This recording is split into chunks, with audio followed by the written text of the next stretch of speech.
Yeah!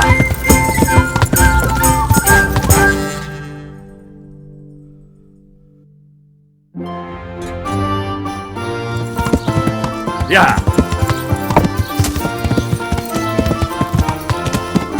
Oh, God damn it, my stomach hurts.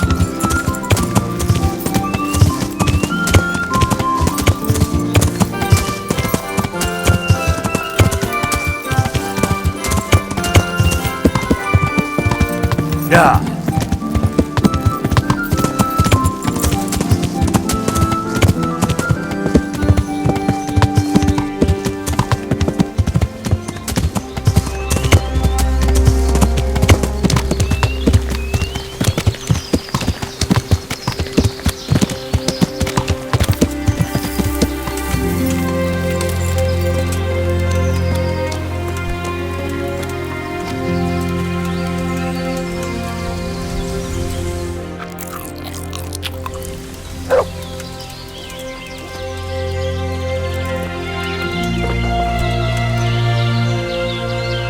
Greetings, Henry. I hear you on the rat-eye tourney. Well done, lad.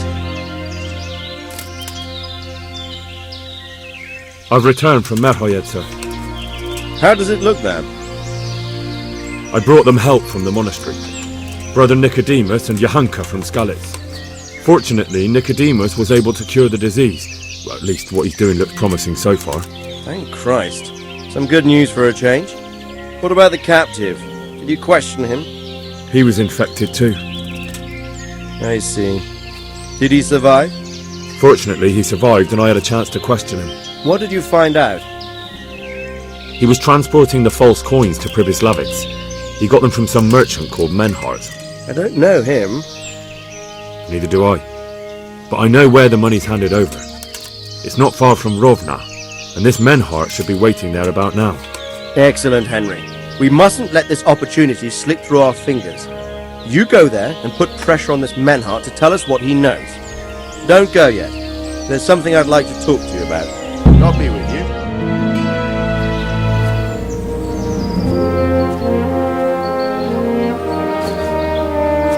You haven't disappointed me. Nothing against Bernard, Robard, or any of those others. But none of them could find out as much as you. At least not without beatings and torture. And that doesn't always work. You're a godsend, lad. Thank you, sir. Now go and find out who's behind everything, and then we'll deal with them. Yes, sir. Sir, What is it? sometimes I ask myself what it all means. Why does God allow such things to happen? All this slaughter and revenge, over and over. It's a hard question. I'm no theologian. But long ago I came to the conclusion that the only thing that makes sense is that it's all a trial. Life is one long series of problems to solve. The more you solve, the better a man you become. I never thought about it that way. Well, just look at the pampered ones who have no concerns in life, like young Lord Capon, for instance. I shudder to think how he will rule when his time comes. Tribulations spawn in life over and over again, and we must stand our ground and face them. So, I go to Sasso and solve this one. You can rely on me, sir.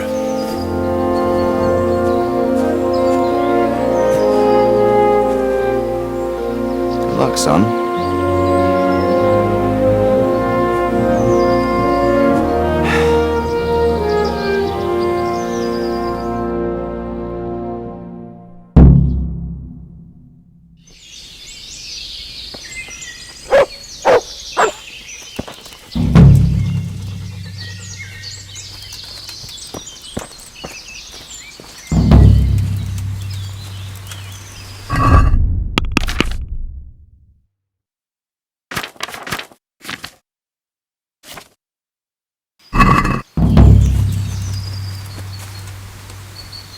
God bless you. What troubles you?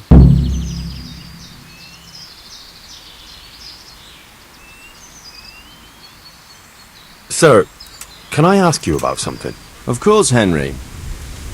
Well, I thought since we chased the bandits out of Pribyslavitz, the roads would be safer. Ah, criticizing your liege lord, are you?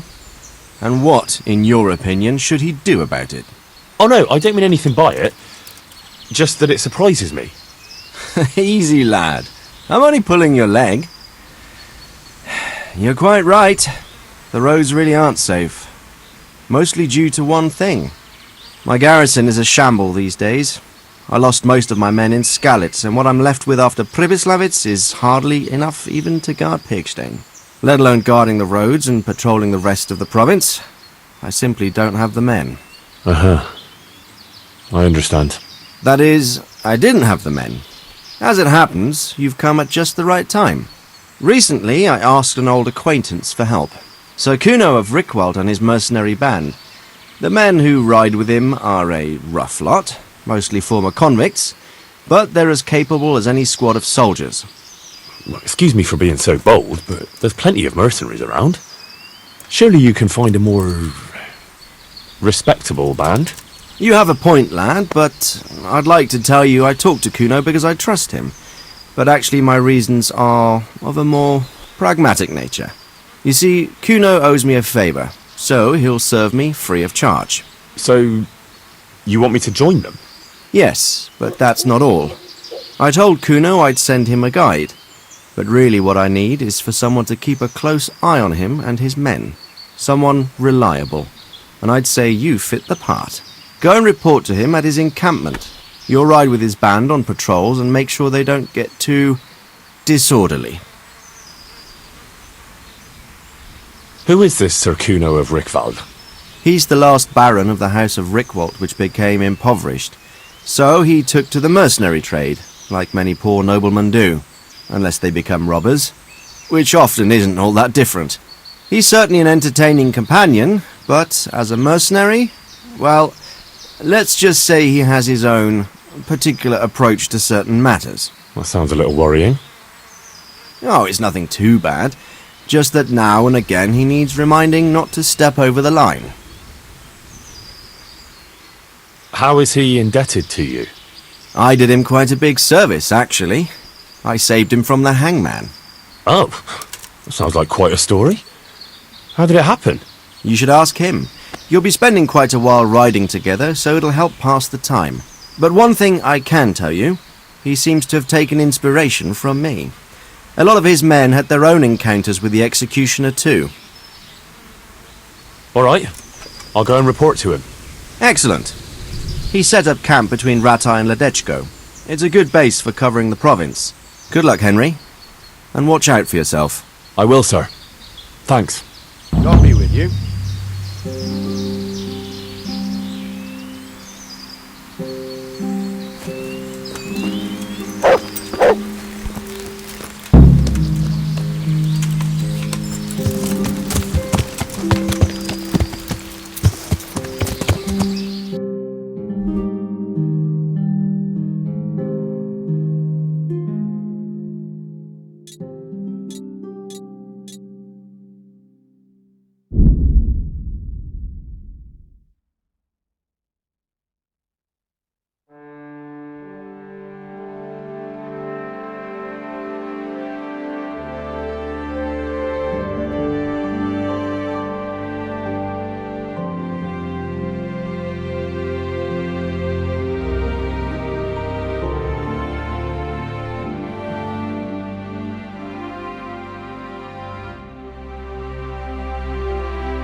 I've got something for you.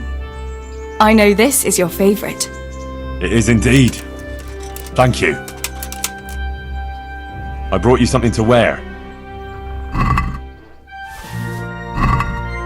Thanks, Henry. Oh, it's a lovely dress. I'll definitely wear it. I could do with a bite to eat.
God be with you. I've got some goods here whose owners might miss them. All right. Let's see what we can do about that. Take care.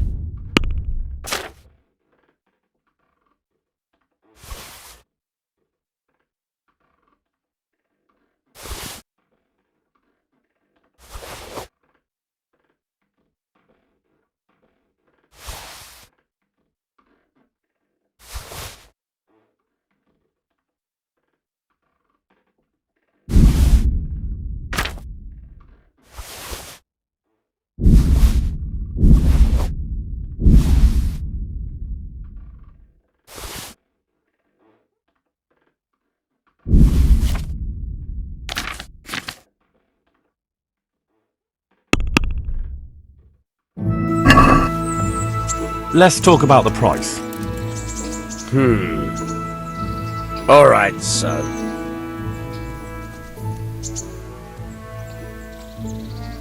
Are we agreed? You're a right pinch purse.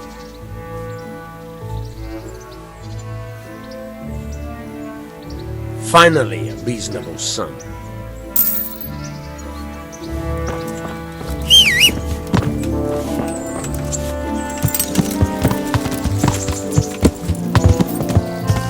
Yeah.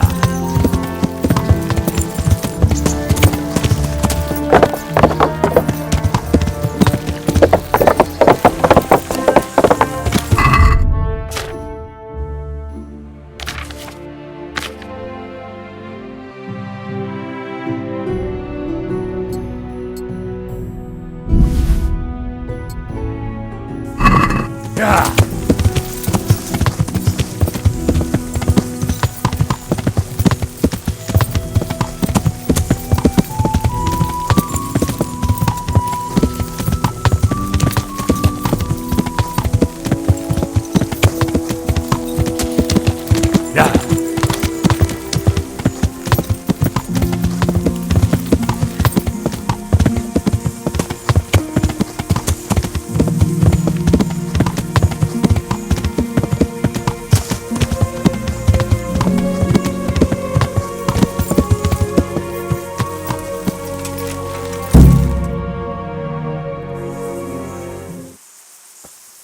I'll be with you. I'm looking for Sakuno.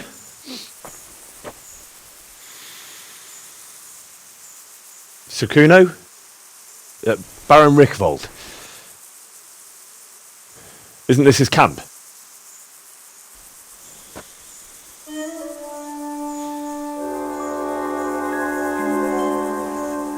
You won't get nothing out of him. You must be Radzig's man. I heard he was supposed to send someone. Yes, Sir Radzig sent me as a guide. I'm Henry. I'm Jakey. And this here fella, we call the Stone. I can see why. What's up with him? Cat got his tongue? No, more like the dog got it. The executioner's dog. When the executioner ripped it out of him. Anyway, you better come along with me. I'll introduce you to the other fellas. And the chief.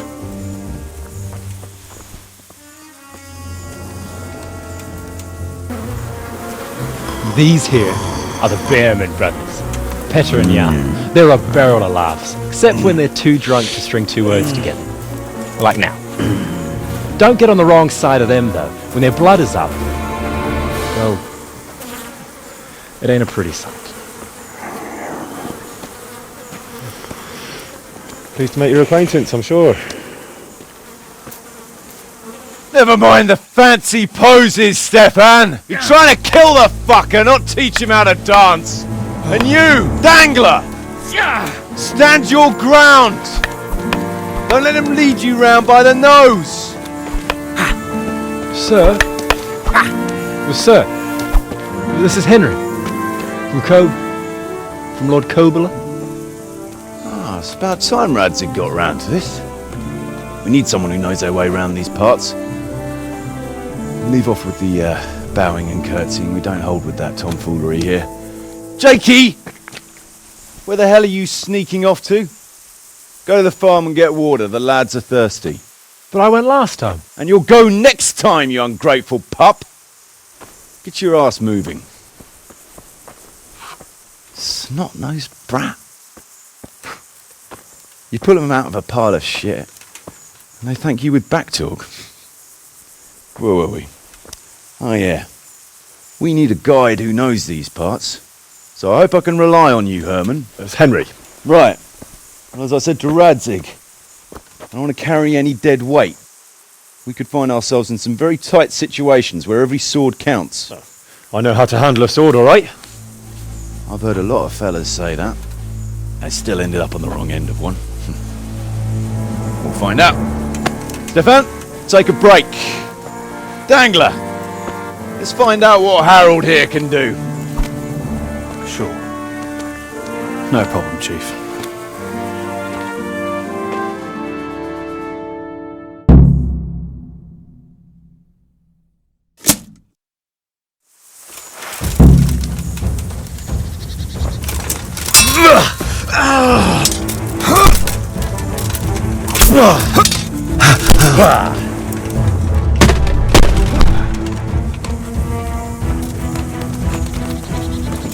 Fucking duck!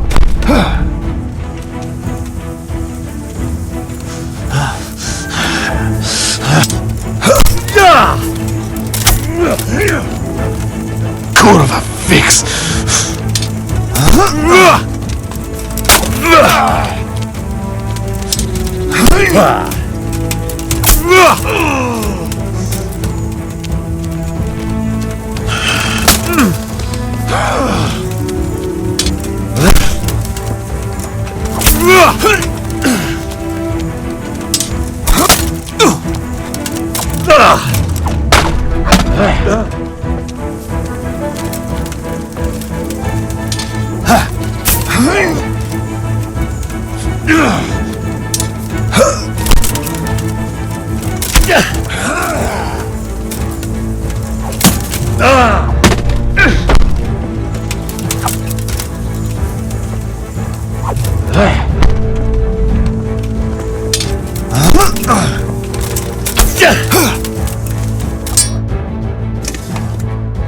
You didn't fare badly at all, I must say. You can ride with us. All right, good. Thanks. Don't thank me yet. You don't know what you're letting yourself in for.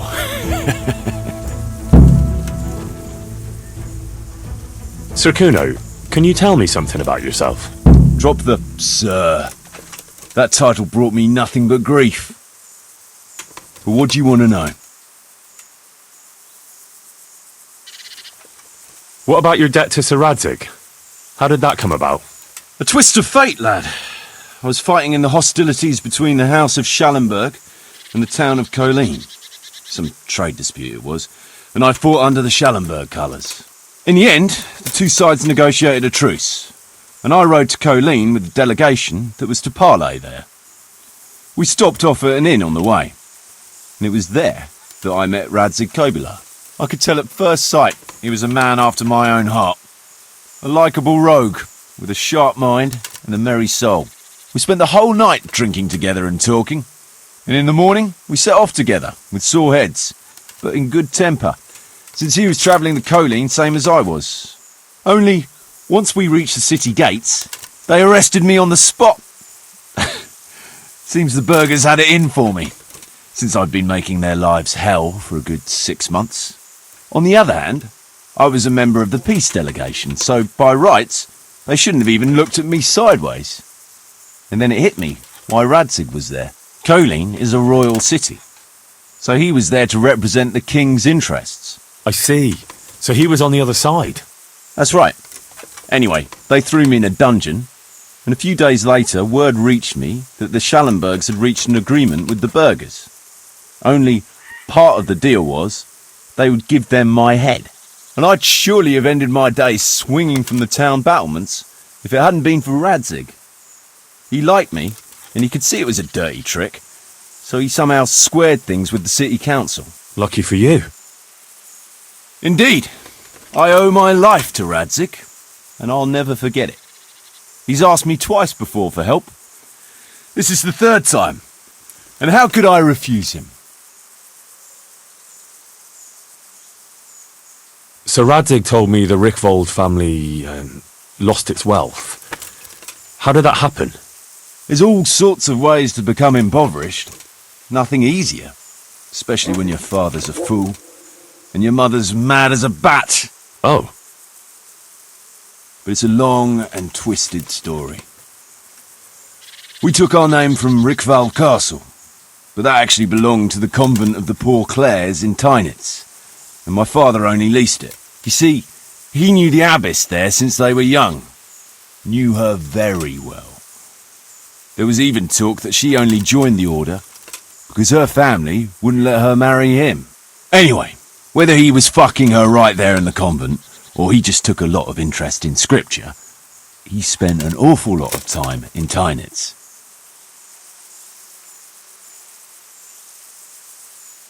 Oh, he might have been after a bit of both. Sinning and confessing all in one place. Well, I can see the convenience of it. Anyway, my mother never had strong nerves.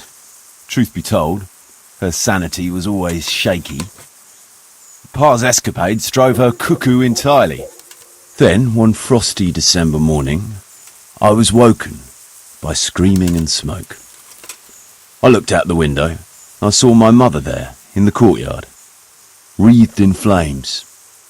Behind her, the stables, the farm buildings and the tower were burning too. And she just stood there, shrieking with laughter. Christ, that sounds like a scene straight out of hell. Hellish it was, I can tell you. Me and my sister Adela and a few servants managed to get out before the whole place went up. I couldn't get to my father. Or my little brother. Poor lad was only 7. My sister and I were left destitute after the fire. But then my cousin, Adam of Drevich, took us into his castle. A few weeks later, he offered to buy what was left of our estates and sell me a small fortress near Akovnik. It was a great relief. We suddenly had some hope of a future again. So I told my sister about it. And it was the biggest mistake of my life. A week later, the two of them announced to me they were getting married. And all that was left of our estates, lands, woods, villages, Adela was to get it all as a dowry. But surely that was for you to decide. You were the head of the family, right? Aye. Only I barely had 17 years under my belt, and I'd just lost everything. Of course, I argued with them, and that was the only excuse they needed to kick me out of Drevich too. That's pretty harsh. You're telling me. But I'm not complaining. As my pa always used to say, if you could turn your hand to something, you'll never be lost. I doubt it ever crossed his mind how often I'd remember those words. So Radzig told me... There's all sorts... Oh. But it's a long... You see... Anyway. Well, nobles can be very devout sometimes. Not my old man. He cursed like a tanner's hand. More than once, he threatened to take a whip to our parish priest. Anyway, my mother never had strong nerves. Then, one Christ. hellish it was. My sister and I, a few weeks later, it was a great a week late. But sure. Aye. You're telling me? I'd like to ask about your men. Ask away. What about the fellow they call Dangler? I've never ridden with a better man, I can tell you. He doesn't say a lot, but for that, he listens all the better. Nothing escapes him. So he scouts for you? Not just that. It's happened more than once. I was closing a deal with someone, and Dangler told me after that he didn't like the smell of the fellow nearly every time he was right, and the fellow tried to stab me in the back afterwards. Those Bearman brothers are quite a pair. Indeed they are. There's no more mercy in them than in, well, a bear. If I told them to skewer you on the spot, they'd do it, without batting an eyelid. Jesus. Oh, aye. They'd argue first about which one of them got to do the job. But they're as obedient as a huntsman's dogs. Real soldiers, the pair of them. Reliable, as long as they don't get too drunk. Then there's no keeping them under control. But nobody's perfect. What can you tell me about Stefan? Fletching, for one thing, he's a very resourceful fellow. How did he come to join your band? Well, let's just say he was in the right place at the right time. You'll find he has quite a knack for that. What exactly happened? Sorry, I'd love to tell you the whole story, but I'd be betraying his trust. Oh, now you've got me curious. Maybe I should ask him myself. Sure, why not? Our Fletch does love to converse. What about that dumb one? How did he end up with you? The stone? Oh, he just kind of tagged along. Just like that? Aye, just like that. We were riding from Olomouc to a castle past Kladsko, when we ran into him and some other wayfarers camping along the way. You know how it goes. We made acquaintance with them, had a drink or two. Then we travelled on together. After all, there's safety in numbers. I'm not sure I'd be thinking that if I ran into you lot on the road. We might have done some things I ain't proud of, but wayfarers are sacred even for me. Anyway, our fellow travellers dropped off along the way. One in Mohelnitz, one in Schoenberg, and the rest in Kladsko. Except for the stone. He stuck with us the whole way. The fellas kept asking him what he was after, but of course he never said a word. When we were approaching Barsdorf, I ordered the men to get rid of him. I had some business at the castle, and I didn't want any strangers sticking their noses in. Stefan tried to tell him nicely, but he just sat there, staring like he was turned to stone. That's when we gave him the name. Then the Bearman brothers tried to get him off his horse. He booted Jan in the face and knocked him out cold. Then he jumped down and felled Petter with one punch. A man who can do that is a man you want on your side. So we kept him. Weren't you worried about having a stranger in your band? Especially one who didn't talk. No, I figured if he can't talk, he can't tell. Besides, I've had worse. What about Jakey? Jakey, that boy will be the death of me. You've got to be tough on him, or he's good for nothing. But I'm fond of him, in a way. Like a son? I wouldn't go that far. But I've no family of my own. And unlike those other cutthroats, he seems to me like a good lad. Well, you're pretty hard on him, though. And the others keep him on his toes, too. A boy needs a firm hand. I was like him once, and I got the same too. If we let him be, we'd end up with a third bear man. And who'd want that? True. 2 is more than enough.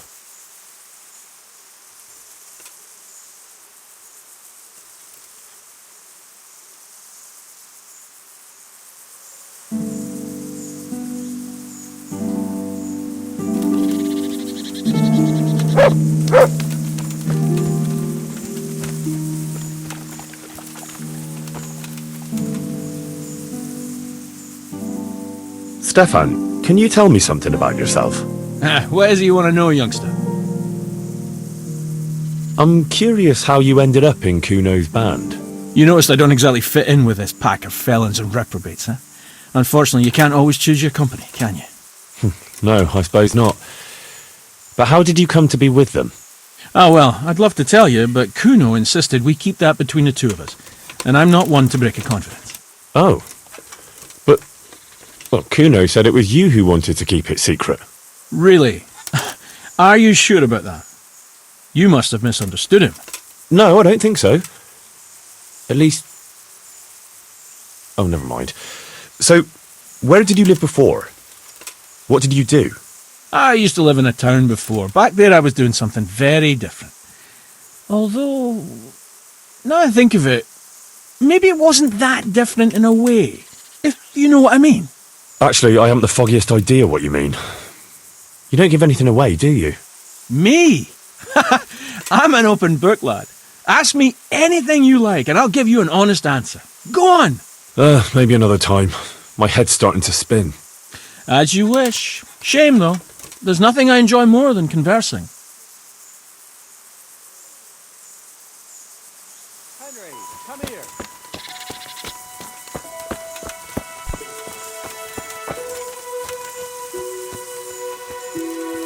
Henry, I want to have a word with you.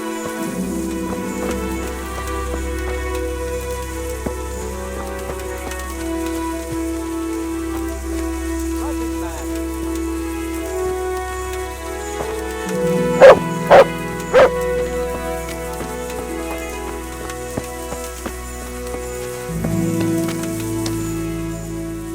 Can you tell me something about yourself, Jan? Why not? I haven't been to confession for a while. How did you end up in Kuno's band? It's nothing new for me and my brother. We've been fighting for coins since we were old enough to carry swords. Last time we rode with one Lombardian by the name of Collini. All over Bavaria, Austria and that. What happened? Did you fall out? Nah, we just wanted to come back to Bohemia. You know how it is. Where no one understands a word you say, it ain't worth a damn. You and Petter seem very close. As brothers should be, lad. To tell the truth, I'd never have guessed the two of you came from the same mother. Oh, we've got the same ma, all right. I ain't got no ma, and neither does he. And the same goes for our pa. It's probably Satan himself. Oh. I'm a bit confused. You're not actually brothers. We might be. We might not. A band of mercenaries found us in a village when I was still a baby, and Petter hardly walking. Playing in the dirt together we was. Their leader took a shine to us for some reason. He took us away and raised us up. Raised us with swords for playthings and ale for mother's milk. A few years later, he was killed in Saxony. The band fell apart, but we joined another right away. That's the way it's been ever since, over and over. So you two never had... Well, A normal life. We ride from one fight to another, risking our necks and killing who they pay us to kill. That's normal for us. Always has been.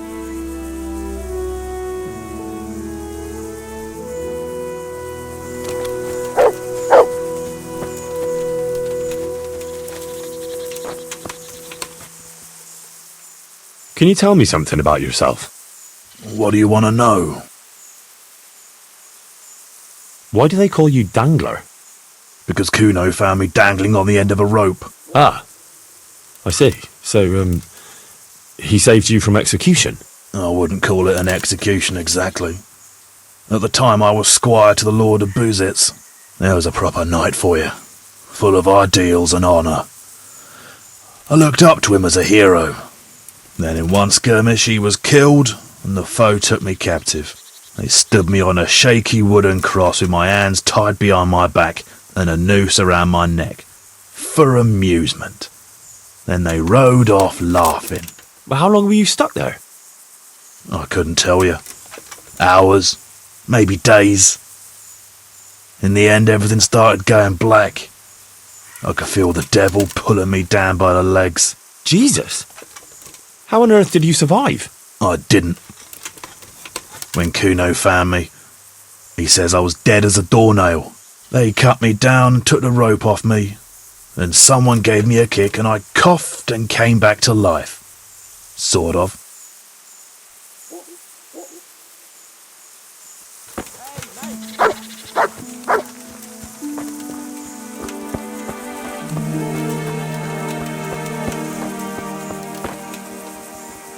What is it, Jakey? The stone wants to talk with you, if you can call it that. Probably about that ring. What ring? Ah, no one told you about it. The fellas call it the Ring of Bacchus. It's a kind of game we play. Kuno gave us this ring. It's just a worthless bauble. But when we're at the tavern, Kuno pays everything for the man who has the ring. So we steal the ring from each other and try to trick each other. Well, actually, just the others. They won't let me play. Kuno says I'm too young to get boozed up. That sounds like a lot of fun. But I don't have the ring, so why does the stone want to see me? He probably wants you to steal it from someone. Since you're new, the fellows will talk to you, and it won't be suspicious. All right, I'll have a word with him. Hey, Jakey, can you tell me something about yourself? Want to get matey, eh? Sure, Henry. What do you want to know? How did you end up in Kuno's band? Well, I used to be a baker's hand in Prague, but all the other fellas were always on my back, always swearing at me. Sometimes they even beat me up, took everything I had. To make a bit of coin, I started going to the tavern across the road, entertaining the rich gents with jokes, playing the fool. Sometimes someone would throw me a half-groschen. One time, Kuno turned up there, and I got to talking with him. When I told him all the shit I was getting at the bakery, he offered to take me with him. I bet you were glad to get out of there. Yeah, though it's not like they give me much peace here either. It's all, Jakey, come here. Jakey, go there. Jakey, get that. Well, surely you can't be any worse off here than in the bakery. no. Only, at the bakery, the worst I ever got was a beating. It's not like my life was in danger. But here, when those Beerman brothers are drunk, I have to keep well out of sight. How come they bullied you at the bakery? It's usually the shy ones bullies pick on. That's not exactly you. Not now, maybe. I learned a thing or two since then. Oh, come on, you shy? You just said you were playing the fool and telling jokes in the tavern. All right, I'll tell you the truth. They picked on me because I'm an orphan. The parish priest of St. Apollinaire's in Prague found me as a baby in the church one winter's morning. I spent half my childhood in parish houses and half on the street. I see. That must have been tough. It still is tough, I can tell you that.